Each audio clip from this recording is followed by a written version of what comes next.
നമ്മളിവിടെ എന്തേരം ചെയ്യുന്നുണ്ട് കാപ്പി? കാപ്പി 800 കാപ്പിയാണ് ചെയ്യുന്നത്. 800 ഏതാ CN2 എന്തേരം ഉണ്ട് നമ്മളിവിടെ ചെയ്യുന്നുണ്ട്? 600 നമുക്ക് 600 ഏതാ ചെയ്യുന്നത്? കാസർഗോഡിനും മംഗളയും. നമ്മൾ കുരുമുളക് ഏതാണ് ചെയ്യുന്നത്? കുരുമുളക് നമ്മൾ കൂടുതൽ ചെയ്യുന്നത് കരിമുണ്ടയാണ് ചെയ്യുന്നത്. കരിമുണ്ട, ഇത് മൊത്തം കരിമുണ്ട? ഇത് മൊത്തം തന്നെ 90% കരിമുണ്ടയാണ്. എങ്ങനെയുണ്ട് ഈൽഡ്? കുരുമുളകിൽ ഏറ്റവും നല്ല ഇലാന്ന് പറഞ്ഞാൽ കരിമുണ്ട തന്നെയാണ്. വാനില എങ്ങനെയുണ്ട് കൃഷി ഇപ്പോൾ? വാനില കാര്യം ലാഭകരമൊക്കെയാണ്. ജാതി എന്തേരം ഉണ്ട് മൊത്തം? ജാതി 250 ജാതിയാണ് ചെയ്തേക്കുന്നത്. നമ്മൾ കൊക്കോ തോട്ടത്തിലൂടെ നടക്കുന്നല്ലേ? കൊക്കോ തോട്ടത്തിൽ കൂടെയാണ് ഇപ്പം നടക്കുന്നത്.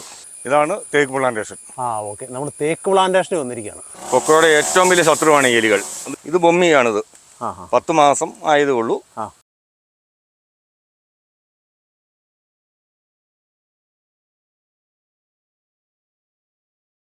ഹായ്, എല്ലാവർക്കും നമസ്കാരം. പതിവ് പോലെ മകരവിദ്യയുടെ പുതിയ ദിവസത്തിലേക്ക് എൻ്റെ എല്ലാ പ്രിയ കൂട്ടുകാർക്കും വളരെ ഹൃദ്യമായ സ്വാഗതം. നമ്മളിന്ന് ഇടുക്കി മരിയാപുരത്താണ് വന്നിരിക്കുന്നത്. മരിയാപുരത്തെ ഒരു കർഷകനെയാണ് നിങ്ങളെ പരിചയപ്പെടുത്താൻ പോകുന്നത്. ഇദ്ദേഹം ഏകദേശം ഇവിടെ 6.5 ഏക്കറിൽ അടിപൊളിയായിട്ട് കൃഷി ചെയ്യുന്ന ഒരാളാണ്. നമ്മൾ ഈ പുറകെ കാണുന്ന പോലെ തന്നെ നാനാജാതി വിളകൾ അദ്ദേഹം സമ്മിശ്രമായി തന്നെ കൃഷി ചെയ്യുന്നു. ആ വിശേഷങ്ങളൊക്കെയാണ് നമ്മൾ പങ്കുവയ്ക്കാൻ പോകുന്നത്. എന്തായാലും നമുക്ക് അദ്ദേഹത്തെ ഒന്ന് പരിചയപ്പെടാം. പേര്? എൻ്റെ പേര് Somy John. Somy John. Okay, ഇദ്ദേഹം മരിയാപുരത്തെ നല്ലൊരു മികച്ച കർഷകനാണ്. എത്ര വർഷമായി ഇപ്പോൾ കൃഷിയിൽ സജീവമായിട്ട്? കൃഷിയിലൊരു 40 വർഷം അടുത്തായി. 40 വർഷം. ഓക്കെ, എന്തൊക്കെയാണ് നമ്മളിവിടെ ചെയ്യുന്നത്? കുരുമുളക്, ഏലം, ജാതി, ഗ്രാമ്പു, കൊക്കോ, കാപ്പി, വാനില എല്ലാ കൃഷിയും ചെയ്യുന്നുണ്ട്. എല്ലാം ഉണ്ട്, എല്ലാ കൃഷിയും ഉണ്ട്. അപ്പോൾ എല്ലാ വിളകളും ഉണ്ട്. നമുക്ക് ഇടയ്ക്കൊരു വിള ഒന്ന് ചതിച്ചാലും മറ്റു വിളകളിൽ നിന്ന് നമ്മൾ പിടിച്ച് ലാഭത്തെ പിടിച്ചു നീക്കും. നമ്മളിപ്പോൾ ഏറ്റവും കൂടുതലായിട്ട് ചെയ്യുന്നത് എന്താ? ഏറ്റവും കൂടുതൽ ഇപ്പം ചെയ്യുന്നത് കുരുമുളക്. ഓക്കെ, നമ്മുടെ ഇത്ര കാലത്തെ ഒരു എക്സ്പീരിയൻസ് കൊണ്ട് എങ്ങനെയുണ്ട് നമ്മുടെ കൃഷി എന്നുള്ളത്? പൊതുവെ കൃഷി നഷ്ടമൊന്നുമില്ല. ഇത്രയും വർഷം ജീവിച്ചത് ഇതുകൊണ്ട് തന്നെയാലോ. നഷ്ടമൊന്നുള്ള കൃഷിയല്ല. പക്ഷെ ഇന്ന് സാഹചര്യം മാറി, തൊഴിലാളികളെ കിട്ടാനില്ല, വളങ്ങൾക്ക് വില കൂടി, അങ്ങനെയുള്ള പ്രശ്നം വരുന്നതുകൊണ്ടാണ് ഇപ്പം നഷ്ടത്തിലോട്ടൊക്കെ എത്താൻ തുടങ്ങിയിട്ടുള്ളത്. ഇപ്പം നഷ്ടത്തിലേക്കാണോ? ചെറുതായിട്ട് വലിയ ലാഭകരമാണെന്ന് പറയാം. എന്നാലും ഇപ്പൊ വിളകൾക്കെല്ലാം നല്ല വിലയുണ്ടല്ലോ. ഇപ്പൊ കാപ്പിക്കുരുവിനാണെങ്കിലും വില സ്ഥിരതയില്ലല്ലോ. സ്ഥിരമായി കിട്ടുന്നില്ല. അതുകൊണ്ട് കൊക്കോയ്ക്ക് 1000 രൂപയാണ്. കൊക്കോയ്ക്ക് ഇപ്പം 400 രൂപ, 350 രൂപയിലെത്തി. ഇടയ്ക്കൊന്ന് കൊതിപ്പിക്കും, അങ്ങ് പൊളിഞ്ഞു പോകുമല്ലേ. അല്ലെങ്കിൽ വലിയ ലാഭകരമായ ഒരു പണി തന്നെയാണ് കൃഷി. നമുക്ക് ഇവിടുത്തെ ഒരു ക്ലൈമറ്റ് എങ്ങനെയുണ്ട് പൊതുവെ? ഇവിടെ ശരാശരി ഒരു കാലാവസ്ഥ 30 ഡിഗ്രി ചൂട്. ഇവിടെ ഏറ്റവും നന്നായി ഉണ്ടാകുന്നത് എന്താ? ഇവിടെ ഇപ്പം ഏറ്റവും നന്നായി ഉണ്ടാകുന്നത് കുരുമുളകായിരുന്നു. പിന്നെ കൊക്കോയ് ഒക്കെയാണ്. പിന്നെ ഇപ്പൊ എല്ലാം ഏലകൃഷിയിലോട്ടൊക്കെ തിരിയാൻ തുടങ്ങിയിട്ടുണ്ട്. കാപ്പി നല്ലതാണ്. എനിക്ക് തോന്നുന്നു ഒരു കാലത്ത് ഇവിടെ ഭയങ്കരമായി വലിയ കുരുമുളക് തോട്ടങ്ങൾ ഉണ്ടായിരുന്ന ഒരു പ്രദേശമായിരുന്നു. തെങ്ങും തോട്ടവും. തെങ്ങിനും ഇപ്പൊ ഭയങ്കരമായിട്ട് എല്ലാം കേടായി തുടങ്ങി. എന്തായിരുന്നു നമ്മൾ നാടൻ തെങ്ങുകളായിരുന്നു? അല്ല, തീൻപിടിയും നാടൻ തെങ്ങും നന്നായി ഉണ്ടായിരുന്നു. വലിയ തോതിൽ ഞങ്ങൾക്ക് ഇവിടെ കിട്ടിയിട്ടുള്ളതാണ്. ഓക്കെ, അതെല്ലാം ഇപ്പൊ സത്യം പറഞ്ഞാൽ ക്ലൈമറ്റ് മാറി. അതുപോലെ എനിക്കൊന്ന് മണ്ണിന്റെ ഒരു പ്രശ്നം ഉണ്ടാവും അല്ലേ? എല്ലാം കൊണ്ട് ആകെ മൊത്തം കുരുമുളക് കൃഷി ഭയങ്കരമായിട്ട് നശിച്ചു പോയി അല്ലേ? ഇതൊക്കെ വലിയ തോട്ടങ്ങളായിരുന്നു കുരുമുളക്. അപ്പൊ നമ്മൾ ആദ്യം പരിചയപ്പെടാൻ പോകുന്ന ഏത് വിളയാ? ഇപ്പൊ നമുക്ക് കാപ്പിയെ തുടങ്ങാം. ഓക്കെ, അപ്പൊ എല്ലാവർക്കും വീണ്ടും ഒരിക്കൽ കൂടി മകരക്കൊയ്ത്തിന്റെ മനോഹരമായ എപ്പിസോഡിലേക്ക് സ്വാഗതം. അപ്പൊ നമ്മൾ കാപ്പിയിൽ നിന്ന് ആരംഭിക്കുകയാണ്. ഇത് ഏത് ഇനമാണ് ചെയ്തത്? CN2. നമ്മളിവിടെ എന്തേരം ചെയ്യുന്നുണ്ട് കാപ്പി? 800 കാപ്പിയാണ് ചെയ്യുന്നത്. 800 ഏതാ? CN2 എങ്ങനെ ഉണ്ടായി ഇനം പൊതുവില്? നല്ല ഏറ്റവും നല്ല ഇനം CN2 തന്നെയാണ്. ഉൽപാദനത്തിലൊക്കെ ഉണക്കനെ പിടിച്ചു നിർത്താനും ഒക്കെ CN2 ഇപ്പോൾ ഏറ്റവും നല്ലത്. നമുക്ക് അതിന്റെ ഒരു അഡ്വാൻറ്റേജ് ആയിട്ട് തോന്നിയത് എന്താ? കൃഷി ചെയ്തിട്ട് ഉൽപാദനം കൂടുതൽ ആണ് ഇതിനകത്ത് ഏറ്റവും വലിയ അഡ്വാൻറ്റേജ്. ഒരു കാപ്പിയിൽ നിന്ന് എന്തേരം കിട്ടി ശരാശരി? കാപ്പിയിൽ നിന്ന് ഒരു 20 കിലോ 15 കിലോ പച്ച സുഖമായിട്ട് കിട്ടുന്നുണ്ട്. കാപ്പിയുടെ ഒരു കൃഷി പൊതുവിലൊന്ന് പറയാം. നമ്മളെ എങ്ങനെ? കാപ്പി ഞങ്ങൾ ആദ്യം കോഫി ബോർഡിൽ നിന്ന് അതിൻ്റെ തൈ മേടിച്ച് കൂടയ്ക്കകത്ത് പാകി കുഴിയെടുത്ത് ചാണകപ്പൊടിയൊക്കെ ഇട്ട് നട്ടു വയ്ക്കും. പിന്നെ ഒരു 1-ാം കൊല്ലം അല്ലെങ്കിൽ 2-ാം കൊല്ലം ആകുമ്പോഴത്തേക്കും മൊത്തം കവാത്ത് ചെയ്ത് ഇങ്ങനെ ഒരു വൃത്താകൃതിയിൽ ആക്കി ഇങ്ങോട്ട് ചെയ്യുന്നത്. എത്ര വരെ ഉയരത്തിലേക്ക് വിടും? ഒരു 4 അടി 3.5 അടി ശരാശരി കണക്കൂട്ടിയാൽ മതി. എത്ര വർഷം വരെ കായ്ച്ചു കൊടുക്കുന്നത്? അത് 2-ാം വർഷം വേണമെങ്കിൽ കായ്ച്ചു തുടങ്ങും. എങ്കിലും 2-ാം വർഷം അത്രയും പിടിപ്പിക്കാറില്ല. 3-ാം വർഷം തൊട്ട് ഫുൾ കായാവും.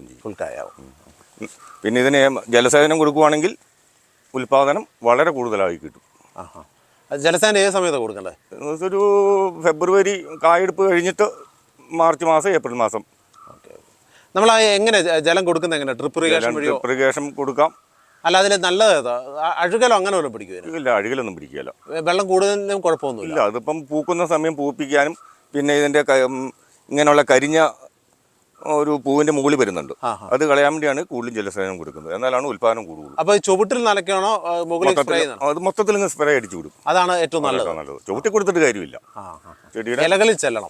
ഇലകളിൽ ഇങ്ങനെ മൊത്തത്തിൽ ചെന്നാലാണ് പൂക്കൂളൂ. പൂത്ത് കഴിഞ്ഞൊരു 10 ദിവസം 8 ദിവസം കഴിയുമ്പം ഇങ്ങനെ കറുത്ത ഈ പൊടി കളയാൻ വേണ്ടി ശരിക്കും ജലസേചനം കൊടുക്കും. അന്നേരം നന്നായി നന്നായി ഉണ്ടാവും. ഉൽപ്പാദനം ഉണ്ടാവും. Okay okay. നമുക്ക് ഇതിൻ്റെ ഒരു കറക്റ്റ് ഗിൽഡിങ് ടൈം എപ്പോഴാണ്? അതൊരു ഫെബ്രുവരി മാസമാണ് ഇത് കംപ്ലീറ്റ് ഇട്ട് പോകും. ജനുവരി 15 തൊട്ട് ഫെബ്രുവരി 15 കൊണ്ട് വർഷത്തിലൊരു ആദായമല്ലോ. വർഷത്തിലൊറ്റ ആദായം. അപ്പം നമുക്കതൊരു ലാഭകരമായ കൃഷിയാണോ ശരിക്കും? ഇത് നല്ല ലാഭമാണ്. നമുക്ക് തൊഴിലാളികളുടെ എണ്ണത്തിൽ കുറവ് വരുത്താം, പണിക്ക് നിലത്ത് നിന്ന് പണി ചെയ്യാം, അങ്ങനെയുള്ള പല കാര്യവും ഇതിനകത്തുണ്ട്. പെണ്ണുങ്ങൾക്ക് സുഖമായിട്ട്, പെണ്ണുങ്ങളെ കൊണ്ടാണ് ഉൽപ്പാദനം എടുക്കുന്നത്, അതുകൊണ്ട് നമുക്ക് കൂലി ചെലവുണ്ട്, ഉൽപ്പാദനമൊക്കെ മെച്ചമായിരിക്കും. നമുക്ക് ഇതിന് ഒരു ഇടയ്ക്കുള്ള പണികൾ എന്തൊക്കെയായിരിക്കും വരുന്നത്? ഇടയ്ക്ക് പണിയെന്ന് പറഞ്ഞിട്ടുണ്ടെങ്കിൽ ചവിട്ടിക്കാട് കയറിയാൽ മെഷീൻ വെച്ച് അടിച്ച് കളയുക, ഒരു വർഷം ഒരു 3 വളവ് ഇടുക. കിളയൊന്നും വേണ്ട. കിളയ്ക്കാൻ ഒരു 6 കൊല്ലം 7 കൊല്ലമൊക്കെ ആകുമ്പോൾ സാധാരണ കിളച്ച് വിടാറുള്ളൂ. ഇതിന് ചൂട് ഇളകി പറഞ്ഞത് അങ്ങനെ നിർബന്ധമില്ല, വേരോട്ടത്തിനും അങ്ങനെ ഒരു 6-ആം കൊല്ലമൊക്കെ ഒന്ന് കളിച്ചാൽ മതി, കുഴപ്പമില്ല, ഒന്നും കളിക്കുന്നതിന് കുഴപ്പമില്ല. ഇത് നമുക്ക് ഷെയ്ഡ് കൃഷി ചെയ്യാൻ പറ്റുമോ? ഈ ഇനം ഇതൊരു 50% 40% ഷെയ്ഡ് വേണം, വേണം, അല്ലെങ്കിൽ ഇല പൊള്ളി പോവും. അതുകൊണ്ട് ഒരു 50% ഷെയ്ഡ്. കായ്ക്ക് അന്നേരം നല്ല കായ്ച്ചോളൂ. കായ്ച്ചോളും. പക്ഷെ റബ്ബർ തോട്ടം പോലുള്ള സ്ഥലത്ത് പറ്റിയല്ല, ഇങ്ങനെ ഒരു സിൽവർ റോക്കൊക്കെ നിൽക്കുന്ന ഒരു 50% 40%. അപ്പോൾ നമുക്ക് കവുങ്ങ് ഇതിനിടയിൽ കൃഷി ചെയ്യാൻ പറ്റുമോ? കമുക് ചെയ്യാൻ പറ്റും, വേറെ ചോല കുറവല്ലേ. കുരുമുളകിനിടയിൽ ചെയ്യാൻ പറ്റുമോ? കുരുമുളകിൻ്റെ ഇടയിൽ ചെയ്യാം, കുഴപ്പമൊന്നുമില്ല. കുരുമുളകിൻ്റെ ഇടയിൽ ചെയ്യാം. ഇതിൻ്റെ ഒരു അകലം എത്രയാണ് വരുന്നത്? ഇത് ഞാനിവിടെ നട്ടേക്കുന്ന 15 ഒരു 9 അടി 8 അടി 10 അടിയൊക്കെ മതി. ഇത് അകലം കൂടിപ്പോയി. അകലം കൂടുമ്പോൾ ഞാൻ ഇതിനകത്ത് വേറെ കൃഷി ചെയ്തുകൊണ്ട് ജാതിയൊക്കെ നിൽക്കുന്നതുകൊണ്ടാണ് അകലം കൂട്ടിയിട്ട് അഡ്ജസ്റ്റ് ചെയ്ത് വെച്ചത്. ഇതിനകത്ത് എല്ലാം കറക്റ്റ് ലൈനാക്കിയും ഒക്കെ അതുകൊണ്ടാണ് കൃഷി ചെയ്തേക്കുന്നത്. നമുക്ക് ഇതിൻ്റെ ഒരു ആദ്യം ഒരു കുഴി നമ്മൾ പറഞ്ഞില്ലേ, അടിസ്ഥാന വളമൊക്കെ ചെയ്യുന്നത് എങ്ങനെയാണ്? അടിസ്ഥാനം 1.5 അടി കുഴിയെടുത്ത് ചാണകപ്പൊടി ഇട്ട് മൂടുക എന്നുള്ളതാണ് ആദ്യം ചെയ്യുന്നത്. അത് കഴിഞ്ഞ് ചെറിയ കൂട്ടത്തേക്ക് കൊണ്ടുവന്ന് അതിനകത്ത് വയ്ക്കും. തൈ നമ്മൾ ആ വിത്ത് പാകി എടുത്താൽ മതിയോ? തൈ കോഫി ബോർഡിൽ നിന്ന് നമുക്ക് അപേക്ഷ കൊടുത്ത പുതിയ നല്ല ഇനം വിത്ത് കിട്ടും. അത് നമ്മളിവിടെ കൊണ്ടുവന്ന് വാങ്ങി കൂടക്കകത്താക്കി കൊടുക്കുകയായിരുന്നു. അതാണ് നല്ലതല്ല? അതാണ് നല്ലത്. പിന്നെ നമ്മുടെ കയ്യിൽ നല്ല ഇനമൊക്കെ ഉണ്ടെങ്കിൽ നമുക്ക് അതിനകത്തൊന്നും വേണമെങ്കിൽ എടുത്ത് പിന്നെ മാറി മാറി ചെയ്യുന്നുമുണ്ട് ഞങ്ങൾ. ഇതിന് തൂക്കം എങ്ങനെയുണ്ട് ഈ സീൻഡാറിൻ്റെ? ഏറ്റവും കൂടുതൽ തൂക്കമെന്നാണ് പറയുന്നത് അവർ. ഇത് ഉണക്കം എങ്ങനെ വരും? പച്ചക്ക് വരുമ്പോൾ കണക്ക് വരുമ്പോൾ 3.5 വരെ വരുന്നുണ്ട്. ശരാഴ്ച കണക്കുമ്പോൾ 3.5 4 വരുന്നുണ്ട്. ഇത് ഇതിന് ഏറ്റവും വലിയ അഡ്വാൻറ്റേജ് എന്ന് പറയുന്നത് ഈ ഇടവേളയായിട്ട് കൃഷി ചെയ്യാം. ഇടവേളയായിട്ട് കൃഷി ചെയ്യാം. കമുകിനകത്ത് പിന്നെ വലിയ പണിയില്ല. തെങ്ങിനകത്ത് കുടിക്കകത്ത് എല്ലാം കൃഷി ചെയ്യാവുന്ന ഒരു ഭാഗമാണ്. ഒരു വർഷം ഒരു കവാത്ത് 2 അല്ലെങ്കിൽ 3 വളപടിയില്ല, അത്രയും പരിപാടിയല്ലേ ഉള്ളൂ. ഏറ്റവും എളുപ്പമുള്ള കൃഷിയൊക്കെയാണ്. വളം എന്നാ ചെയ്യുന്നത്? വളം കൂടുതൽ കോഴി വളം ഇടാം, പിന്നെ 18 രാസവളം ഇടും 2 പ്രാവശ്യം. അത് ഈ കോഫി ബോർഡുകാർ മംഗലാപുരത്ത് നിന്ന് വിളിച്ച് നമുക്ക് വേണ്ട നിർദ്ദേശമൊക്കെ തരുന്നുണ്ട്. അവരുടെ നല്ല സഹകരണമുണ്ട്. അവർ നല്ല സഹകരണം കോഫി ബോർഡിൻ്റെ ഉണ്ട്. ഇപ്പൊ അവരുള്ളതിൽ ഏറ്റവും നല്ല ഇനം എഴുതാണോ? ഇത് സീൻഡോർ തന്നെ. ഈ അറബി റോബസ്റ്റൊക്കെ അതൊക്കെ ഉൽപ്പാദനത്തിൽ വളരെ കുറവാണ്. അതൊരു ഈ പൊക്കത്തിലൊക്കെ വന്നിട്ടല്ലേ ഉൽപ്പാദനം വരുന്നത്. അതൊക്കെ വളരെ നഷ്ടമായ കൃഷിയാണ്. അതിൽ നല്ലത് ഏറ്റവും നല്ലത് പിന്നെ ഇത് തന്നെയാണ് ഏറ്റവും നല്ല കൃഷി. ഓക്കെ. ഉൽപ്പാദനം അതിന്റെ 10 ഇരട്ടി ഒരു ചെടി വെച്ച് നോക്കുമ്പോൾ. ഇതിന്റെ രുചി എങ്ങനെയുണ്ട്? രുചി ഭയങ്കര ടേസ്റ്റ്. അങ്ങനെ മാർക്കറ്റിൽ അങ്ങനെ വില വ്യത്യാസമുണ്ടോ? അല്ലില്ല, ഒറ്റ വിലയേ ഉള്ളൂ. വിലയെല്ലാം ശരിയാണ്, സെയിം, വ്യത്യാസമൊന്നും വരുന്നില്ല. Okay okay okay. നമ്മളിതിന് കൂടുതലും നമ്മളിത് എങ്ങനെയാ ഒരു വിറ്റഴിക്കുന്ന ഇവിടെ സഹകരണ സംഘമുണ്ട്, സൊസൈറ്റി ഉണ്ട്, അവർക്കാണ് കൂടുതൽ ഞങ്ങൾ കൊടുക്കുന്നത്. അവരാണ് കൊടുക്കുന്നത്. ഇനി നമ്മൾ അടുത്ത പരിചയപ്പെടുന്നത് എന്താ? അടുത്ത് ഇനി കമുക് ആയിക്കോട്ടെ. കവുങ്ങ്. ഓക്കെ.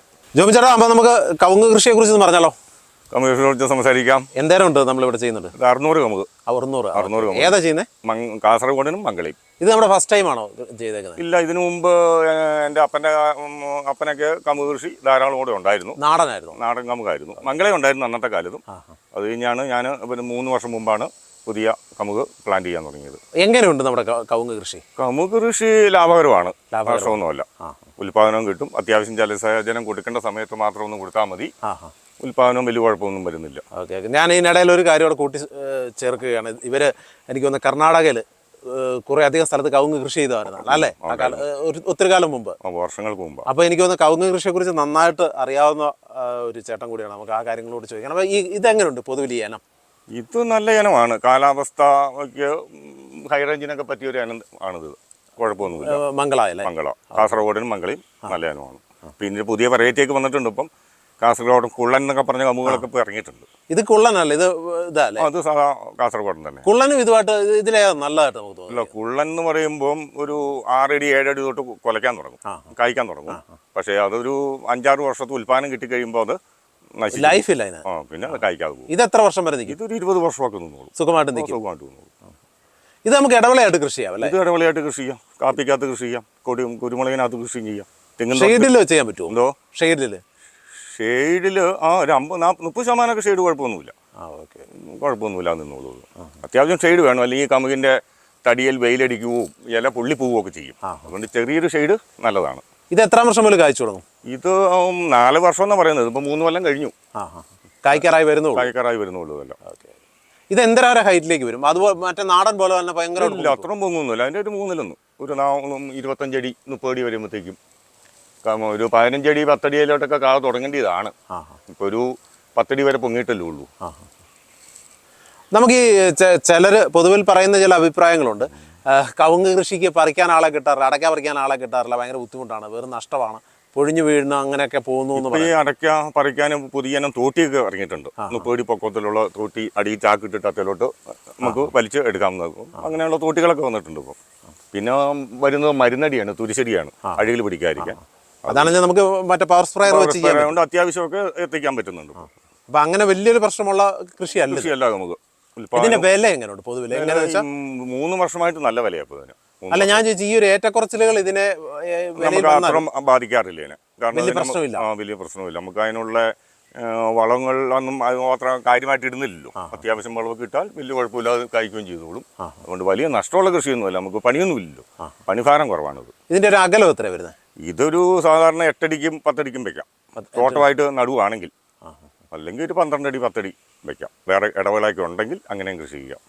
നമുക്ക് ഇതിന്റെ ഒരു അടിസ്ഥാന വളം എന്താ ചെയ്യേണ്ടത്? ചാണകപ്പൊടിയൊക്കെ ഞങ്ങളിവിടെ ചാണകപ്പൊടി ഇടാറുണ്ട്. പന്നിശല്യം കാരണം ഇപ്പോൾ ചാണകപ്പൊടി മാറ്റിയിട്ട് വേറെ ജൈവവളങ്ങളൊക്കെ ഇടാൻ തുടങ്ങി. പിന്നെ രാസവളമാണ് കൂടുതൽ, 18 കൊല്ല വളങ്ങളാണ് കൂടുതൽ ഇട്ട് കൊടുക്കും. അതെങ്ങനെ വർഷത്തെ എത്ര പ്രാവശ്യം കൊടുക്കും? 2 പ്രാവശ്യം കൊടുക്കും. 2 പ്രാവശ്യം ചുവട്ടിൽ ഇട്ട് കൊടുത്താൽ മതി? ഇട്ട് കൊടുക്കുകയുള്ളൂ.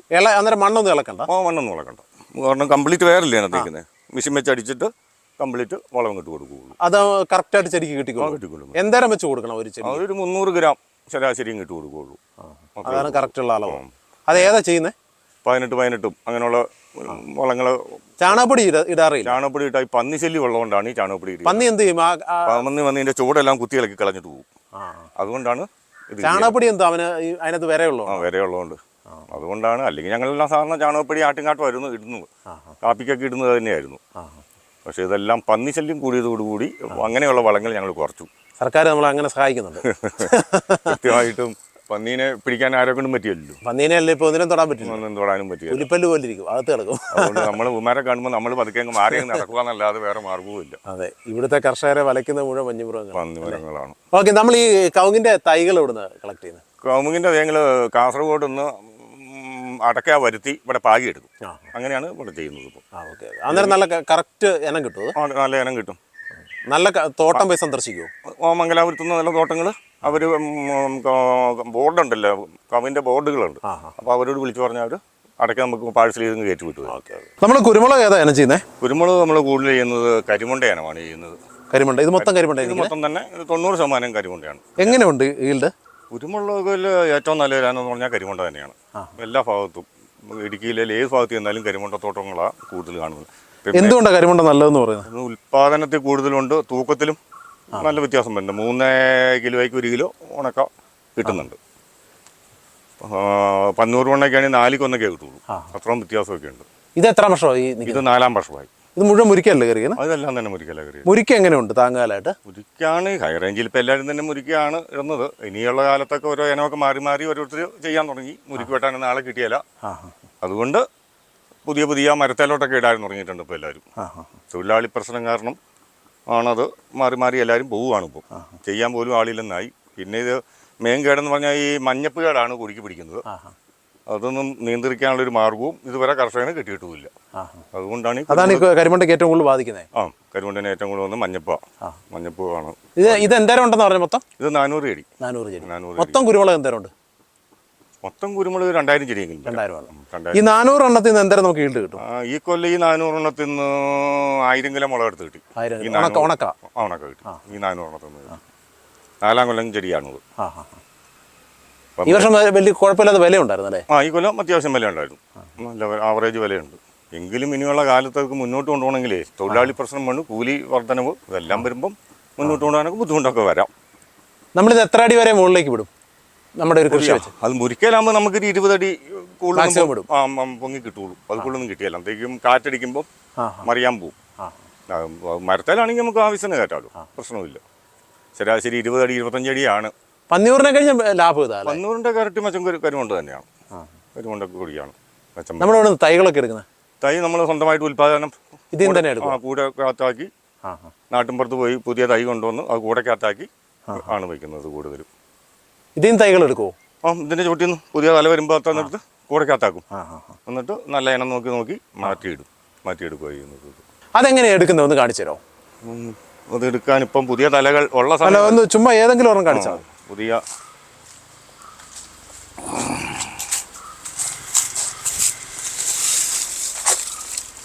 ഇതാണ് എൻ്റെ തല എന്ന് പറയുന്നത്. അത് ഈ 2 മുട്ട ഇടപെട്ട് ഇവിടെ വെച്ചങ്ങ് മുറിക്കും. എന്നിട്ട് അത് കൂടക്കകത്താക്കി ചാണകപ്പൊടിയും മണലൊക്കെ ഇട്ട് നിറച്ച് അത് കുത്തി അന്നേരം അത് കിളുത്തോളൂ. അന്നേരം അത് കിളുക്കും. അത് മറ്റേ നാഗപതി രീതിയിലൊന്നും വെക്കണ്ട. വേണ്ട ഇതുപോലെ ചെയ്താൽ മതി. അതുപോലെ ചെയ്താൽ മതി. 2 മുട്ട ഇടപെട്ട് മുറിക്കുന്നു. എന്നിട്ട് കൂടക്കകത്താക്കി നല്ല തണലത്ത് ആക്കി അങ്ങ് വെക്കും. ഈ താഴെ കിടക്കുന്ന ഈ കിടക്കുന്ന വള്ളി എടുക്കണ്ട അല്ലേ? ഈ കിടക്കുന്ന വള്ളി ഇങ്ങനെ താഴത്തോടെ കിടക്കുന്ന വള്ളി. എന്നിട്ട് ഇങ്ങനെ 2 മുട്ട വെച്ച് കുത്തി അങ്ങ് നട്ട് കഴിയുമ്പോൾ അത് മുളച്ച് വരും. അതാണ് നമ്മൾ കൃഷി ചെയ്യാൻ വേണ്ടി ഉപയോഗിക്കുന്നത്. അത് നല്ല ഇനത്തിന്റെ മാത്രം നോക്കി അങ്ങ് എടുത്ത് വയ്ക്കുകയും ചെയ്യും. അത് ഏറ്റവും കൂടുതൽ ഉൽപ്പാദനമുള്ളത്. ഒരു 3 തണ്ട് വെച്ച് കുത്തും ഒരു കൂടക്കകത്ത്. അപ്പോൾ 2 തണ്ടെങ്കിലും പിടിക്കാം. അങ്ങനെ ഒരു 2 തണ്ട് നട്ടാൽ മതിയല്ലോ. ഇത് 3000 കുരുമുളക് നട്ട തോട്ടമായിരുന്നത്. 3000 കുരുമുളക് ചെടി. 2018 ഫ്ലഡോട് കൂടി മൊത്തം പോയ തോട്ടമാണ്. ഇപ്പം എന്തോരമുണ്ട്? ഇപ്പം ഇതിനകത്ത് കൂടി വന്ന 1000 ചെടിക്കുള്ളിൽ കാണിയില്ല. ആണോ? പഴയ ചെടിയായിട്ട് നിൽക്കുന്നത്. ഇതേതാ കരിമണ്ടേനോ? ഇത് കരിമണ്ട ഇനമാണ്. കരിമണ്ട തന്നെയായിരുന്നു ഇതിനകത്ത് കൂടുതലും. ഇതിനകത്തുനിന്ന് ഇത്രം തോട്ടം നശിച്ചു പോയിട്ടും കൃഷി വകുപ്പിൽ നിന്ന് യാതൊരുവിധ സഹായവും കിട്ടിയിട്ടുമില്ല. അവർ തിരിഞ്ഞു നോക്കിയില്ല. അവർ തിരിഞ്ഞു നോക്കിയിട്ടില്ല. അയ്യോ, അപ്പം നിങ്ങളുടെ ഒരു പ്രധാന ഈൽഡല്ലായിരുന്നു അത്? എൻ്റെ മെയിൻ കൃഷി എന്ന് പറഞ്ഞാൽ കുരുമുളക് കൃഷിയായിരുന്നു വർഷങ്ങളായിട്ട്. 2018 ഫ്ലഡോട് കൂടി പിന്നെ കുരുമുളക് തോട്ടം നഷ്ടവും ചെയ്തു. പിന്നെ പുതിയ കൃഷികൾ കാര്യമായിട്ട് ചെയ്യാതെയുമായി. താങ്ങാല ചെയ്തോണ്ടിരുന്നത്? താങ്ങുകാലം മുരിക്കായിരുന്നു. മുരിക്ക് കുഴപ്പമില്ല.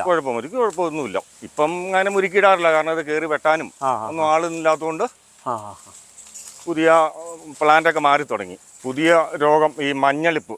ഇതാണ് ഇവിടുത്തെ മെയിനായ മരിയാപുരം പഞ്ചായത്തിലെ ഏറ്റവും പ്രശ്നമായൊരു ചെടിക്ക് അനുഭവപ്പെടുന്ന ഒരു കേട്. ഇതൊക്കെ വേരുകേടാണത്? വേരുകേടാണ്. ഇതിന് എന്നാ ചെയ്യാൻ പറ്റും? ഇതിന് അവരൊന്നും പറയുന്നില്ല. അവർ കൃഷി ഓഫീസിൽ ചെന്നാൽ ആകെപ്പാടെ വല്ല തുരിശും അടിച്ചോളാം പറയും. വേറെ ഒന്നും ചെയ്യാറില്ല. ഞങ്ങൾ മൊത്തം പെട്ടെന്ന് പിടിക്കുമോ? പെട്ടെന്ന് പടർന്നങ്ങ് പിടിക്കുവാണിത്. അങ്ങനെ കരിമണ്ടേത്? ഇല്ലില്ല, ഇത് കരിമണ്ടയാണത്. ഇങ്ങനെയാണ് ഈ മരിയാപുരം പഞ്ചായത്തിലെ കൊടികൾ എല്ലാം നശിച്ചു പോയിക്കൊണ്ടിരിക്കുന്നത്. ഈ മഞ്ഞ കയറിയിട്ടല്ലേ? മഞ്ഞപ്പാണ്. അതിവിടെ നല്ല വാഴത്തോപ്പും കഞ്ഞിക്കുഴിയും കാമാക്ഷിയും എല്ലാം ഈ കേട് തന്നെയാണ്. ഇതന്നേരം മറ്റു ചെടികളുടെ കളയാൻ പറ്റില്ല. ഇല്ല, ഇതൊന്നും എല്ലാത്തിലും ഇങ്ങനെ വ്യാപിച്ചുകൊണ്ടിരിക്കുമല്ലേ. വർണ്ണം കളഞ്ഞോട്ട് കാര്യമൊന്നുമില്ല. ഇത് മാറി മാറി ഇങ്ങനെ പിടിച്ചുകൊണ്ടിരിക്കുന്നത്. വാനില എങ്ങനെയുണ്ട് കൃഷി ഇപ്പോൾ? വാനില കാര്യം ലാഭകരമൊക്കെയാണ്. പിന്നെ ഇത് പരാഗണം ചെയ്യാനുള്ള പ്രശ്നം, അഴുകൽ രോഗം ഒക്കെയാണ് ഇതിനകത്ത് മെയിൻ പ്രശ്നമായിട്ട് വരുന്നത്. എന്നാലും വിലയുള്ള സമയത്ത് നല്ല പൈസ ഉണ്ടാക്കാൻ പറ്റുന്നൊരു സാധനമാണ് വാനില. പോളിനേഷനാണ് ഇതിനകത്ത് ഏറ്റവും വലിയ പ്രശ്നം. രാവിലെ ഒരു 7:30 മുമ്പ് ഇത് പരാഗണം ചെയ്ത് തീർക്കുക എന്ന് പറഞ്ഞാൽ ഒരു 500 ചെടി ഉണ്ടെങ്കിൽ ഒരു 10 പേര് ചെയ്താലും ഇത് തീരാൻ പോകുന്നില്ല. അത്രയും പ്രശ്നങ്ങളാണ് ഈ വാനിലയിൽ വരുന്നത്. പിന്നെ എല്ലാവരും 10-30 ചൂടൊക്കെ നിന്നിട്ട് സ്വന്തമായിട്ടൊക്കെ ചെയ്തെടുക്കാം. അതൊക്കെ ഉള്ളൂ. രാവിലെ ഒരു 6:30 കഴിഞ്ഞാലേ നമുക്ക് കണ്ണ് കാണാൻ പറ്റുള്ളൂ. ഒരു 1 മണിക്കൂർ 1.5 മണിക്കൂർ കൊണ്ട് ഇത് കംപ്ലീറ്റ് പരാഗണം ചെയ്ത് മാറിയിരിക്കണം. ചൂട് വന്നാൽ പരാഗണം പിടിക്കുകയില്ല, പരാജയപ്പെട്ടു പോകും. അവിടെയാണ് നമ്മൾ ഈ കൃഷി ഇപ്പോൾ തോറ്റു പോകുന്നത്. നമ്മൾ എന്തേരം ചെയ്യുന്നുണ്ട് വാനില? വാനില ഇപ്പോൾ 300 എണ്ണത്തോളം ഉണ്ട്. വാനില കൃഷി ഇപ്പം ഭയങ്കര പ്രോഫിറ്റബിൾ ആണെന്നും കഴിഞ്ഞ 2 വർഷം മുമ്പ് നല്ല വിലയുണ്ടായിരുന്നു. ഇപ്പം തീരെ വില കുറവാണ്. നമുക്കിത് ഇപ്പം തൽക്കാലം മുതലാകിയല്ല. അതുകൊണ്ട് ഈ കൊല്ലം കാര്യമായ പരാഗണം നടത്തിയിട്ടില്ല. നമ്മളിത് കളയുന്നില്ല, ഇങ്ങനെ നിർത്തി അങ്ങനെ മരത്തിൽ നിർത്തുകയാണ് ചെയ്യുന്നത്. കൊന്ന മരത്തിലാണ് കൂടുതലും ഇത് കൃഷി ചെയ്യുന്നത്. നമ്മൾ ഈ വാനിലയുടെ കൃഷി ഒന്ന് എല്ലാവർക്കും അറിയാവുന്നതാണ്, എന്നാലും നമ്മുടേതായ രീതി ഒന്ന് പറഞ്ഞുതരാം. ഇതിൻ്റെ ഒരു 1 മീറ്റർ തണ്ട് ആദ്യം ഒരു കൊന്നക്കാലിട്ടിട്ട് അത് ചെറിയൊരു തടം പോലെ എടുത്തിട്ട് അതിൻ്റെ മുകളിൽ 1 മീറ്റർ വാനില എടുത്ത് കെട്ടി വയ്ക്കുകയാണ് ചെയ്യുന്നത്. പിന്നെ ഇതിൽ പിന്നെ ചാണകം പോലുള്ള സാധനങ്ങൾ കലക്കി ഒഴിച്ച് കൊടുക്കുന്നു. വളം വലിയ കാര്യമായിട്ടൊന്നും കൊടുക്കണ്ട. ചപ്പ് വെട്ടി പൊതയിടുന്നു, വേരൊന്നും പോകാതെ അത്രയൊക്കെ ചെയ്താൽ മതി. അത് മതി. അത് നല്ലോണം ആദ്യത്തെ എത്ര വർഷം മുതൽ ഇതുണ്ടാവും? ഇത് 2-ാം വർഷം തൊട്ട് പൂത്തോളും. വേറെ ചിലവുണ്ട് അല്ലെങ്കിൽ? ഇല്ലില്ല, പ്രത്യേകിച്ച് ഒരു മണക്കുള്ള കൃഷിയില്ല. അല്ല, നട്ട് കഴിഞ്ഞാൽ പിന്നെ ഒരു പണിയില്ല. ഇതിന്റെ ഒരു അകലം എത്രയായിരിക്കും? ഇതൊരു 6 അടി വരെ വെക്കാം, അടുപ്പിച്ചടുപ്പിച്ച്. ഇത് നമുക്ക് ഇടവിളയായിട്ട് കൃഷി ഇത് ഇടവിളയായിട്ട് ചെയ്യാം. തനിവിളയാക്കണമെന്നില്ല. ഇല്ലില്ല, ഷെയ്ഡൊന്നും ഒരു പ്രശ്നം? ഷെയ്ഡ് വേണം. ഒരു 60% ഷെയ്ഡ് വേണം. ഷെയ്ഡിൽ കൃഷി ചെയ്യേണ്ട വിളയാണ്. ഷെയ്ഡ് കൃഷി ചെയ്യേണ്ട വിളയാണ്. അല്ലെങ്കിൽ വെയിലടിക്കുമ്പം ഇതിന്റെ ഇലയെല്ലാം കൂടെ പൊള്ളിപ്പോവും. നമ്മളിപ്പോൾ അടുത്ത എന്തിലേക്ക് പോകുന്നു? നമുക്ക് ജാതി കൃഷിയിലോട്ട് മാറാം. ജാതി കൃഷി. ഓക്കെ. ജാതി എന്തായാലും ഉണ്ട് മൊത്തം? ജാതി 250 ജാതിയാണ് ചെയ്തേക്കുന്നത് മൊത്തം. ഇത് 4-ാം വർഷം ജാതിയാണ്. കഴിഞ്ഞ വർഷം അത്യാവശ്യം കായൊക്കെ ഉണ്ടായിരുന്നു. പക്ഷേ ഈ വർഷം എല്ലാ ജാതിയിലും തന്നെ ഈ പ്രദേശം കുറവാണ്. ജാതി എങ്ങനെയുണ്ട് ഇവിടെ പൊതുവിൽ? ജാതി ഇവിടെ നല്ല ഉൽപ്പാദനമാണ്, അത്യാവശ്യം ഉൽപ്പാദനമുണ്ട്. പിന്നെ പണി കുറവുണ്ട്, പണിക്കാരുടെ വലിയ ആവശ്യമില്ല. പിന്നെ ഇതിനൊക്കെ നമുക്ക് സ്റ്റോറ് അങ്ങനെയുള്ള കാര്യങ്ങളൊക്കെ സ്പൈസസ് ബോർഡിൽ നിന്നൊക്കെ കിട്ടുന്നുണ്ട്. അതുകൊണ്ട് അങ്ങനെയുള്ള ഉപകാരം സ്പൈസസ് ബോർഡിൻ്റെ ഏതാവശ്യത്തിനും അവർ ചെയ്തു തരുന്നുണ്ട്. നമുക്ക് ജലസേചനത്തിനുള്ള സൗകര്യമോ കുളം കുത്താനോ എല്ലാം അവരോട് ചെന്ന് ചോദിച്ചാൽ അവർ അന്നേരം തന്നെ അതിനുള്ള നടപടി സ്വീകരിക്കാറുമുണ്ട്. അവർ ജാതി ഇങ്ങനെ പല ഇനങ്ങൾ ചെയ്യുന്നുണ്ടെന്നോ? ഞാൻ ഒരു 10-15 ഇനമുണ്ട് ഇവിടെ. ഒരു 15 ഇനമെങ്കിലും ഉണ്ട് ഇവിടെ. നമ്മൾ അങ്ങനെ ശ്രദ്ധിക്കത്തൊന്നുമില്ല ഏതാ നല്ലത്? ഏതാ നല്ലത്? ആവറേജ് എല്ലാം ഓരോ ടൈപ്പ് തന്നെയാണ്. വലിയ വ്യത്യാസമൊന്നും വരുന്നില്ല ഉൽപ്പാദനത്തിലും. പിന്നെ ചിലതിൻ്റെയൊക്കെ ഫ്ലവറിൻ്റെ വലിപ്പം മാത്രമേ അതിനകത്ത് വ്യത്യാസം വരുന്നുള്ളൂ. കായയുടെ വലിപ്പമൊന്നും എല്ലാം ആവറേജ് തന്നെയേ വരുന്നുള്ളൂ. നമ്മൾ കൊക്കോ തോട്ടത്തിലൂടെ നടക്കുന്നതല്ലേ? കൊക്കോ തോട്ടത്തിൽ കൂടെയാണ് ഇപ്പം നടക്കുന്നത്. ഇതെന്തായാലും ചെയ്യുന്നുണ്ട് കൊക്കോ ഒരു 800 കൊക്കോ ഉണ്ട് തൈ മൊത്തം അല്ലേ? എത്ര വർഷമായത് ഇത്? ഇതൊരു 6-ാം കൊല്ലം ആയതാണ്. കൊക്കോ മാത്രം ഒരു 5 ഏക്കർ സ്ഥലം അടുത്ത് വരുന്നുണ്ട്. അത്ര ഉണ്ടല്ലേ? കൊക്കോ കൃഷി എങ്ങനെയുണ്ട്? കൊക്കോ കൃഷി ലാഭകരമാണ്. കഴിഞ്ഞ വർഷമൊക്കെ നല്ല വിലയായതുകൊണ്ട് നല്ല ലാഭമാണ്. പിന്നെ പണിയില്ല, പണി തീരെ കുറവാണ്. 2 തുരിശടിയും ചെറിയ വളപ്രയോഗവും വലിയ ഉണക്കും പിടിക്കുകയില്ല. കേടും കുറവാ. വെള്ളം വേണം നല്ലോണം അല്ലേ? വെള്ളവും വേണ്ട, വലിയ വെള്ളം വേണ്ട അധികം. വെള്ളം കൂടിയാൽ അഴുകൽ പിടിക്കും. അതുകൊണ്ട് വലിയ വെള്ളമില്ലാതിരിക്കുകയാണ് നല്ലത്. പിന്നെ 2 തുരിശടിയൊക്കെ അടിക്കാം, നിർത്തിയാൽ മതി. എല്ലാ വിളകളും പരിപാലിക്കുന്നുണ്ടല്ലേ? എല്ലാ വിളയും പരിപാലിക്കുന്നു. ഒരു കൃഷി അല്ലെങ്കിൽ നഷ്ടം വന്നാൽ അടുത്ത കൃഷിയിൽ നമുക്കത് ഊരി പോരണം. അതെ. കൊക്കോ ഇങ്ങനെ അടഞ്ഞിരിക്കുന്നത് നല്ല സുഖമല്ലേ നടന്ന? കാലാവസ്ഥ. മഴ കിട്ടിയ പ്രാവശ്യം? മഴ 7-8 മഴ കിട്ടി ഇവിടെ. വലിയ വേനൽ അടിച്ചില്ല? വലിയ വേനൽ ഈ കൊല്ലം അടിച്ചിട്ടില്ല. അപ്പോൾ എല്ലാ പ്രാവശ്യവും കഴിഞ്ഞ പ്രാവശ്യത്തിന് കഴിഞ്ഞ വേനൽ കുറവായിരുന്നു ഇപ്രാവശ്യം? ഇപ്രാവശ്യം ഒരു മാർച്ച് 15-ന് മുമ്പ് ഇവിടെ മഴ പെയ്തല്ലോ. ഈ പ്രദേശം എല്ലാം മഴ പെയ്തായിരുന്നു ആദ്യം. ഇവിടെ മഴ എങ്ങനെയുണ്ട് പൊതുവിൽ? മഴ ഇവിടെ കൂടുതലാണ്. അത് നമുക്ക് വല്ല പ്രശ്നങ്ങളും ഉണ്ടാക്കാറുണ്ടോ? അഴുകലുണ്ടാവും. ചെടികൾ എല്ലാ കൃഷിക്കും അഴുകൽ രോഗം പിടിക്കും. അപ്പം കൂടുതൽ വെള്ളത്തിനപ്പോൾ വലിയ ക്ഷാമമൊന്നുമില്ല? വെള്ളത്തിന് വലിയ ക്ഷാമമൊന്നുമില്ല. അത്യാവശ്യം 2 കുഴക്കണ്ടറും. നല്ല നാടൻ പാത, നാട്ടുവഴി എന്ന് പറയും. പഴയ ആദ്യകാലത്ത് നടന്നുകൊണ്ടിരുന്ന വഴിയാണ്. ഇപ്പോൾ ഇവിടെ ജനസാന്ദ്രത ഇല്ലെന്നായി. ഇപ്പോൾ ഇവിടെ ആളുകൾ കുറവല്ല? ആളുകൾ തീരെ കുറഞ്ഞു. ഇവിടെയൊക്കെ ഒരു 30 വീടുണ്ടായിരുന്നു ഈ പ്രദേശത്ത്. ഇവിടെ ഒന്നും ആരും തന്നെ ഇല്ലെന്നായി. എല്ലാവരും അവിടെ പോയി? എല്ലാവരും മക്കളൊക്കെ ആയിട്ട് ഓരോ സ്ഥലത്തോട്ടൊക്കെ. ഇവിടുത്തെ ഒരു എന്താ അങ്ങനെ പോകാൻ കാരണം എന്താ? അല്ല, മക്കളൊക്കെ പഠിച്ചേ. അങ്ങനെ ഓരോ കാര്യത്തിന് അവർക്ക് മാറിയപ്പം ആളുകളില്ലെന്നായി. കേരളം അവസാനം ആളുകളില്ലാതാവൂ? കേരളം അവസാനം ആളുകളില്ലെന്നാവൂല്ലോ. തലമുറകൾ ഇവിടെ ഇല്ലല്ലോ. അതെ. ഇതാണ് തേക്ക് പ്ലാന്റേഷൻ. ഓക്കെ. നമ്മൾ തേക്ക് പ്ലാന്റേഷനിൽ വന്നിരിക്കുകയാണ്. ഇതെന്തേരം ഉണ്ട്? ഇത് 2.5 ഏക്കർ. 2.5 ഏക്കർ തേക്ക് അല്ലേ? നിലമ്പൂർ വെള്ളത്തേക്കാണത്. ഇപ്പം 4-ാം കൊല്ലം ആവുന്നു, 3-ാം കൊല്ലവും. ഇത് എത്രാം വർഷം കൊണ്ടാവുന്നാ പറയുന്നത്? ഇതൊരു 25-20 അവർ പറയുന്നത്. 20 വർഷം കൊണ്ട് എന്തേരം വരും ഇത്? 20 വർഷം കൊണ്ട് 60 ഇഞ്ചിന് മുകളിലാവുന്നതാണ് അവർ പറയുന്നത്. 10 വർഷം മുമ്പ് നട്ടൊക്കെ ഒരു 20 ഇഞ്ചിലോട്ട് എത്തിയിട്ടുണ്ട് ഇപ്പോൾ. എത്ര എണ്ണം ഉണ്ട് മൊത്തം? ഇത് ഇടം മുറിച്ചില്ല, അതുകൊണ്ട് ഒരു 1300 അന്ന് ഞാൻ വെച്ചേക്കുന്നത്. അത് 1300. അത് എത്ര അകലം കറക്റ്റ്? അകലം ഇനി വെട്ടിക്കളയണം, ഇടം മുറിച്ച് കളയും. നല്ലത് നിർത്തിയിട്ട് മോശം ഇട വെട്ടിക്കളയാനുള്ളത്. അല്ല, കറക്റ്റ് അകലം എത്ര? അകലം ഞാൻ വളർച്ച അനുസരിച്ച് ഒരു 15 അടിക്ക് വെച്ച് ബാക്കി വെട്ടിക്കളയും. നമ്മൾ ഇത്ര സ്ഥലം തന്നെ തേക്ക് കൃഷിക്ക് മാറ്റാൻ കാരണം? ഇപ്പോൾ തൊഴിലാളി പ്രശ്നമൊക്കെ വരുന്നതോടുകൂടി, പണിക്കാരെ കിട്ടാനില്ലാത്തതോടുകൂടിയാണ് അതൊക്കെ നിർത്തി. ഇതൊക്കെ നേരത്തെ റബ്ബറും തെങ്ങൊക്കെ നിന്ന സ്ഥലം. ഇപ്പോൾ തെങ്ങ് മാത്രം നിൽപ്പുണ്ട്. അതുകൊണ്ട് കൊക്കോയും നിന്ന സ്ഥലമായിരുന്നു ഇതെല്ലാം. ഇതാകുമ്പോൾ തേക്കാകുമ്പോൾ വേറെ പ്രശ്നമില്ല, വേറെ ഒരു പണിയും ചെയ്യേണ്ട കാര്യമില്ല. വളം വല്ല ചെയ്യണേ? അത് ആദ്യത്തെ 1-2 കൊല്ലം വളം ചെയ്യുമായിരുന്നു. ഫാക്ടംബോസ് ഇട്ട് പരിപാലിച്ചതായിരുന്നു. അപ്പോൾ 20 കൊല്ലം കൊണ്ട് നമുക്ക് ഇത്രയും 25 വർഷം കൊണ്ട് എന്തായാലും നമുക്ക് വെട്ടിയെടുക്കാം. വേഗം കാണുന്ന ആ തേക്കൊക്കെ ഒരു 15 കൊല്ലം ആയിട്ടുള്ളത്. അപ്പോൾ നല്ല വളർച്ചയുണ്ടല്ലേ? നല്ല വളർച്ചയുണ്ട്. ഇതിന് പറ്റിയൊരു ക്ലൈമറ്റ് ഏതായിരിക്കും? ഇതിന് ചൂട് വേണം. 32-33 ഡിഗ്രിക്ക് ചൂടുണ്ടെങ്കിൽ അത് ഇങ്ങനെ ഇത്ര അടുത്ത് നിന്ന് കഴിഞ്ഞാൽ പ്രശ്നമാണ്, തടിക്ക് വണ്ണം വെക്കില്ല.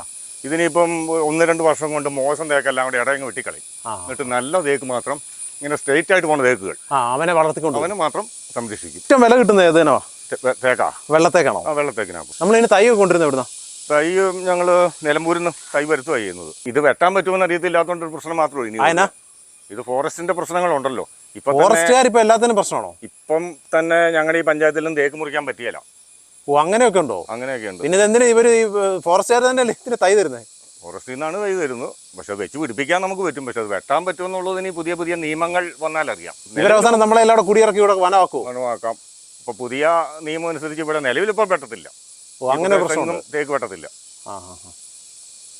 സർക്കാരുകൾ മാറുന്നതനുസരിച്ച് നിയമങ്ങൾ മാറി വന്നാൽ നമുക്കൊരു 15-20 വർഷം കഴിയുമ്പോൾ വെട്ടിയെടുക്കാം. ഇല്ലെങ്കിൽ ഇതൊരു വലിയ വനമായിട്ട് അവിടെ കിടന്നോളും. അല്ലെങ്കിൽ സഞ്ചാരികൾക്ക് ഇവിടെ വന്ന് ഇടയ്ക്കിരിക്കാം.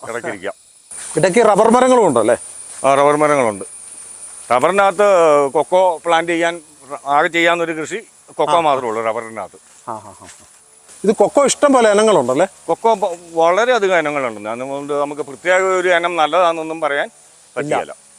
എല്ലാം നല്ലതാ. ഏകദേശം എല്ലാം തന്നെ നല്ല ഇനങ്ങളാണ്. നമ്മൾ അതിലെ കൊക്കോ തോട്ടത്തിൽ നിന്ന് 2 അണ്ണന്മാരെ പിടിച്ചിട്ടുണ്ട് അല്ലേ?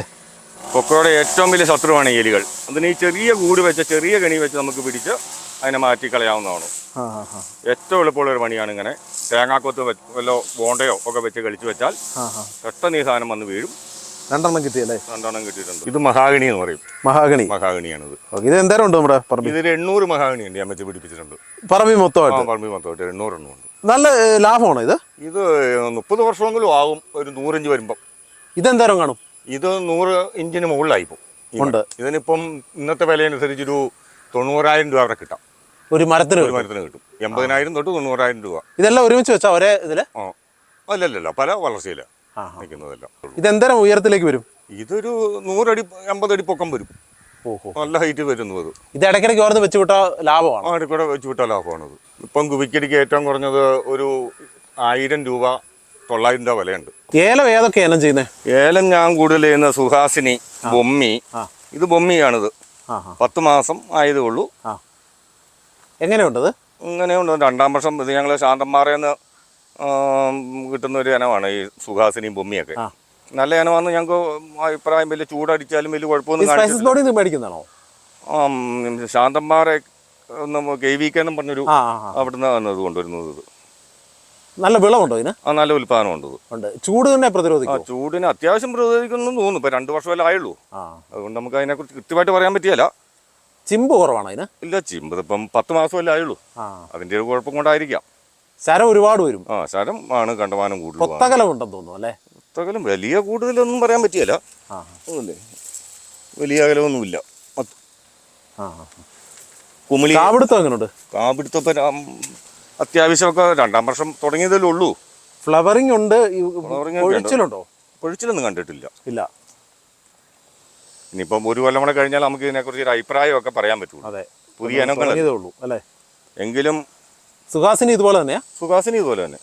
സുഹാസിനിയും ബൊമ്മിയാണ് ഇപ്പൊ കണ്ടിട്ട് ഏറ്റവും നല്ല ചെടിയായിട്ട് കാണുന്നത് നമ്മുടെ ഇവിടെ. നമ്മുടെ കാലാവസ്ഥയെ കണ്ടിട്ട്. ഇനിയിപ്പോൾ എങ്ങനെയാണെന്നൊന്നും പറയാൻ പറ്റില്ല. അതൊക്കെ നല്ല ഏലകൃഷിക്കാരുണ്ടല്ലോ, അവർക്കറിയാലോ. ഓരോ പ്രദേശത്തും വളരുന്ന സാധനങ്ങളൊക്കെ അവർക്കറിയാം. ഞങ്ങളൊക്കെ പുതിയ പുതിയ ഏലകൃഷിക്കാരല്ലേ. ഏലത്തിന് വില കൂടിയപ്പോൾ ഏലത്തിന് വില കൂടിയപ്പം കുരുമുളകൊക്കെ പോയപ്പോൾ ഒരു രസത്തിന് വേണ്ടി അടുത്ത കൃഷിയിലോട്ടൊക്കെ ചെയ്തുകൊണ്ട് വന്നതാണ്. ഇവിടെ വേറൊരു സാധനം കൂടെ ഉണ്ട്, മൈസൂർ വൾക്ക. ഏതായത് മറ്റേ ചുമല ഗാട്ടിമാല ഏലം. ഇതാണ് ഗാട്ടിമാല ഏലം എന്നും പറയുന്ന ഇനം. ഇത് എങ്ങനെയുണ്ട്? കളറായില്ലേ? ചുവപ്പ് കളറാണ്. പക്ഷേ ഇതും 10 മാസം ആയതേ ഉള്ളൂ. 2 വർഷമായ ചെടി വേറെ ഉണ്ട്. അത് നല്ല ഉൽപ്പാദനമുണ്ട്. പക്ഷെ ഇതെങ്ങനെ വെറൈറ്റി ഒക്കെ എങ്ങനെ ആകും എന്നുള്ളത്. കായ എങ്ങനെയുണ്ട്? ഇതിന്റെ കായ നല്ല വലിപ്പമുണ്ട്. ബോൾഡ് നല്ല ബോൾട്ടാ ആണോ?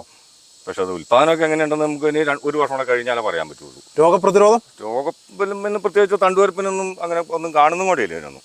നിങ്ങളിവിടെ കൃഷി പൊതുവെ കുറവായതുകൊണ്ടാണോ? ആയിരിക്കാം ചിലപ്പം. പിന്നെ ഞങ്ങൾ വലിയ മരുന്നടിയൊന്നും ഇല്ല ഇവിടെ. അത്യാവശ്യം ഒക്കെ മരുന്നൊക്കെ അടിക്കുള്ളൂ. പുതിയ പ്ലാന്റ് അല്ലേ. അതുകൊണ്ട് കൃഷിയെക്കുറിച്ച് അത്ര ഒന്നും നോക്കി ചെയ്യാറില്ലാത്തതുകൊണ്ട് ഇനം നിൽക്കുന്നതാണ്. നല്ല ഭംഗിയുണ്ട്. ഒരു ഓർമ്മ ഇതുപോലെ അല്ലേ, നമ്മുടെ അലങ്കാര ഏലം പോലെ. പക്ഷെ നല്ല ശരമൊക്കെ നല്ല ശരമാണ്. വേറെ തോട്ടത്തിൽ കാണിക്കുന്നത് ഞങ്ങളുടെ വേറെ ചെറിയ സ്ഥലത്തുണ്ട്. അവിടെ നല്ല ശരമൊക്കെ കാണിക്കുന്നുണ്ട്. ഉൽപ്പാദനം എങ്ങനെയാണെന്ന് ഞങ്ങൾക്ക് 2-ാം വർഷം ആയതേ ഉള്ളൂ. അതുകൊണ്ട് പറയാറുമായിട്ടുമില്ല. അങ്ങനെ നമ്മൾ അടിപൊളിയായിട്ട് കുറേ വിളകൾ പരിചയപ്പെട്ടു. എനിക്ക് തോന്നുന്നത് എന്താ പറയുക, ഒരു എപ്പിസോഡിന് മുകളിലേക്കുള്ള കാര്യങ്ങളൊക്കെ അത്രയും വിളകളുണ്ടായിരുന്നു, അത്രയും വിശേഷങ്ങളുണ്ടായിരുന്നു. അതൊക്കെ നമ്മൾ പങ്കുവച്ചു. നല്ല അറിവുകളും എനിക്ക് ചേട്ടനിൽ നിന്ന് കിട്ടിയെന്ന് തോന്നുന്നു അല്ലേ? അത്യാവശ്യം കാര്യങ്ങളൊക്കെ ഞാൻ പറഞ്ഞു തന്നിട്ടുണ്ട്. എല്ലാം തന്നെ നിങ്ങൾ ഈ ചാനലൊക്കെ മുന്നോട്ട് പോകുമ്പോൾ കൃഷി വകുപ്പിനെ കുറിച്ച് നമുക്ക് കൃഷിക്കാരെ സഹായിക്കാനൊരു പദ്ധതിയൊക്കെ തയ്യാറാക്കി തരണമെന്ന് നിങ്ങൾക്ക് ചാനലിൽ കൂടെ ഒക്കെ പറയാവുന്നതാണ്. അത് പറഞ്ഞാൽ അവർ ശ്രദ്ധിക്കണം എന്നൊന്നുമില്ല. കാരണം എന്താണെന്ന് വെച്ചാൽ ഇഷ്ടംപോലെ ഫണ്ട് ഓരോ വർഷവും മാറ്റി വയ്ക്കുന്നുണ്ട് കർഷകർക്ക് വേണ്ടിയിട്ട്. അത് കർഷകരിലേക്ക് എത്തുന്നില്ലെന്ന് പ്രയോജനകരമാകുന്നില്ല. അതാണ് ഒരു എന്താണെന്ന് വെച്ചാൽ അത് അത്രയും സിസ്റ്റമാറ്റിക് ആയിട്ട് നമ്മുടെ കൃഷി വകുപ്പ് ചിന്തിക്കുന്നില്ല. പക്ഷേ നമ്മൾ അതിനെക്കുറിച്ച് പറഞ്ഞിട്ട് കാര്യമില്ല, കാട് കയറി പോകും എന്നേ ഉള്ളൂ. എന്തായാലും ഒരുപാട് ഇഷ്ടപ്പെട്ടു എനിക്ക് സ്ഥലവും. എനിക്കൊന്ന് നമ്മുടെ പ്രേക്ഷകർക്ക് ഒരുപാട് ഇഷ്ടപ്പെട്ട് കാണും, അത്രയും വിളകളുണ്ട്.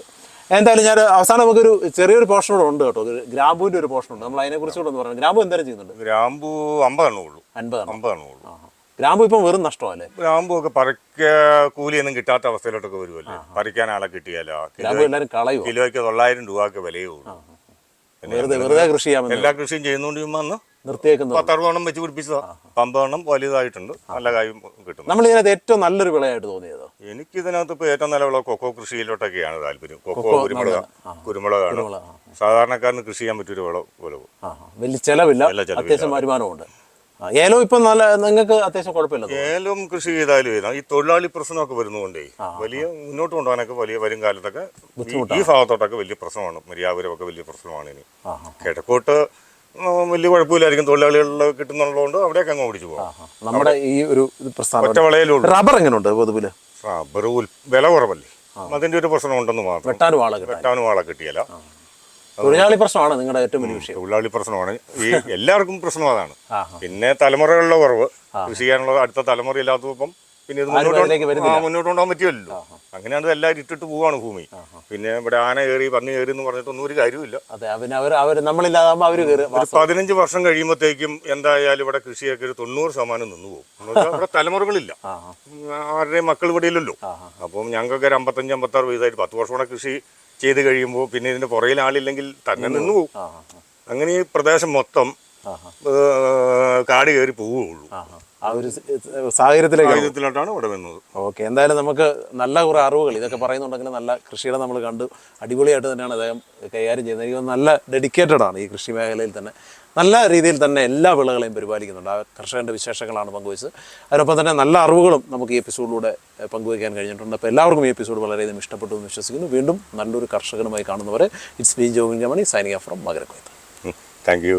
ഓക്കെ.